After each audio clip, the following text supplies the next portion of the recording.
President, I rise today to talk about the aftermath of the elections debacle in Afghanistan. President Hamid Karzai's first term was characterized by a cloud of corruption and mismanagement. In a speech on Tuesday, President Karzai promised to battle corruption and to build a government that includes elements of his political opposition. Our president, President Obama, said that Mr. Karzai's performance should be measured not in words but deeds. I believe this to be true and would like to offer some thoughts on how President Karzai can rebuild the confidence of the Afghan people as well as the international community. I'm afraid that the time window for this new government will be very short, so President Karzai needs to move quickly and with resolve. We might ask, what are the markers by which we should measure the progress of this new Afghan government? I believe there are at least 5 areas to review. First, President Karzai intends to build a better legislative framework to combat corruption. This is a good thing, but he has also said that corruption cannot be solved by replacing high-ranking officials. I could not disagree more with that assessment. With a host of government officials accused of corruption, we will not see a significant break with the past. A large part of battling corruption is removing the perception of corruption. Keeping these officials in place will only serve to fuel a commonly held perception that Mr. Karzai refuses to resolutely deal with this issue of corruption. I'd like to echo President Obama's call for strengthening the country's Anti-Corruption Commission. The establishment of such a body is long overdue and could play a key role in rebuilding Afghanistan's trust in the legitimacy of the Karzai government. The CIA should not be cooperating with Wali Karzai. If we're serious about corruption, we should also be judged by our deeds and not our words. In Afghanistan, there are ministries that are in need of serious reform. The Interior Ministry, which oversees the police, must confront the corruption practiced by police officers on a daily basis. The Agriculture, Energy, and Private Development Ministries also require substantial reforms. A second area to examine. President Karzai should move quickly to publicly distance himself from some of the more unsavory characters from his election campaign. General Abdul Rashid Dostum, the Uzbek warlord, has been accused of terrible human rights violations for his role in detaining thousands of Taliban fighters who were suffocated in shipping containers. Mr. Karzai's vice presidential partner, Mr. Fahim, has been accused of drug trafficking. Now, I fully acknowledge, and I think everyone in this body fully acknowledges, that President Karzai has a difficult job of balancing a wide variety of Afghan power centers and ethnic groups. We know that.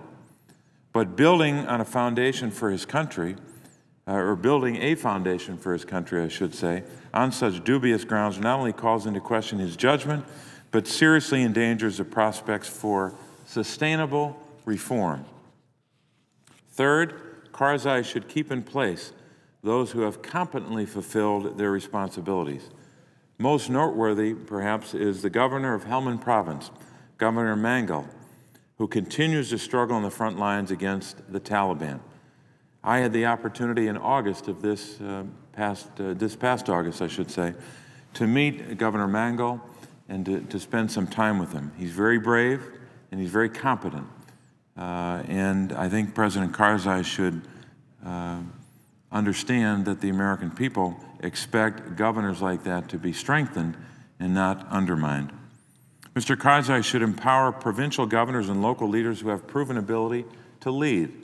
At the national level, the health minister has also done a commendable job, and the education ministry has made some important strides. We cannot tell Karzai who to retain or dismiss in his new government, but these personnel decisions send a very strong signal to the Afghan people in the international community of where he intends to lead the country in the short term. Number 4, President Karzai needs to take steps to improve the election process in Afghanistan. Systemic and widespread fraud marred the 2009 election. President Karzai should call for an inquiry into the 2009 electoral process led by experts from Afghanistan and the international community. Parliamentary elections are scheduled for next year. Without a serious investigation and effort to address the shortcomings of the electoral system, the elections in 2010 and in the future are at risk. Without clean electoral processes in place, the Afghan people will continue to question the legitimacy of their elected leaders. Fifth and finally, the viability and legitimacy of this new Karzai government will be determined in large part by who he decides to incorporate from the opposition. While his main opponent, Abdullah, has said that he will not join a unity government, there are competent people from his team who can play a constructive role in Afghanistan. We want and need President Karzai as a reliable partner. I hope that his re-election will provide the opportunity for a fresh start in Afghanistan, a start that is characterized by a commitment to good governance, political inclusion, and a realization that Afghanistan's future must be based upon the rule of law. While I saw, or I should say when I saw President Karzai in August, just after the election, I implored him to confront these pressing issues and explain that the American people and the patience of the American people was not infinite. In fact, it grows shorter by the day. Mr. President, the next few weeks will be pivotal. President Karzai can do so much to rebuild the confidence of the international community and the Afghan people in this short period of time. As President Obama determines our troop commitment to the Afghan theater, it must be done with the confidence in Afghanistan's decision makers. A confidence that frequently and does not often exist today. President Karzai cannot let his golden hour pass. It is too important to the future of Afghanistan. It's too important to the Afghan people. Finally, and most critically, it's too important for the American families who have lost loved ones in Afghanistan and have relatives currently serving in Afghanistan. The sacrifice made by U.S. troops and civilians working to bring stability and a democratic future to the country cannot be overstated or undervalued. This should be the starting point for any discussion with President Karzai. I believe he has a solemn obligation to get this right, just as we have an obligation here in the Congress to get our strategy in Afghanistan right. And there won't be just one way to do that. We will get it right only by vigorous debate, only by an honest dialogue of the challenges we face. But one of the most significant challenges, in addition to the obvious security challenge, as well as the developmental challenges, is this central concern that we have about governance. And governance in Afghanistan starts with President Karzai. He has an opportunity to demonstrate that he's committed to these reforms on corruption, on the better delivery of services to his people.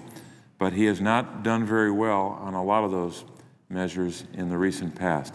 He has to prove himself first and foremost to his own people that he's serious about these reforms. But he also, I think, has an obligation to our government and to the international community to demonstrate that he wants to get this right. Mr. President, I would yield the floor and note the absence of a quorum.